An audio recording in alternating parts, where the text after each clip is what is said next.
In this guide, I'm going to show you how to fix the Murder Mystery 2 RC car not working. This is Aiden from JustBoz, and before we get into this guide, make sure to like the video and subscribe to the channel with all notifications on. It really does help with the channel and it lets us know that you want more content like this, so we greatly appreciate it. And if at any point throughout this guide you did have any questions, just ask them down in the comment section below and we can help you out further. I'm going to be doing my best to reply to every single comment down there. First things first, obviously make sure that you do have that RC car unlocked. It was from the summer 2026 event.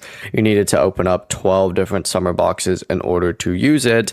From here, also just go ahead and open up your inventory, go to emotes or sometimes pets as well. You want to check both of them just to make sure that you do have it equipped in the first place. And then of course you can activate the RC car from your emote wheel. So just simply activate that RC car from the emote wheel. And as soon as you do that, you are good to go.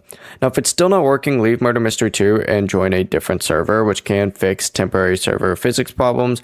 You should also completely close out of Roblox and reopen it if it's still not working, and make sure that the app is updated to the latest version. And if none of these fixes work, the RC car just might be currently bugged in Murder Mystery 2, so you're just going to have to wait for the developers to release an update. Before you do leave, make sure to like the video and subscribe to the channel with all notifications on. It really does help with the channel and it lets us know that you want more content like this. We'd greatly appreciate it. And if at any point throughout this guide you did have any questions, just ask them down in the comment section below and we can help you out further. I'm going to be doing my best to reply to every single comment down there. Peace.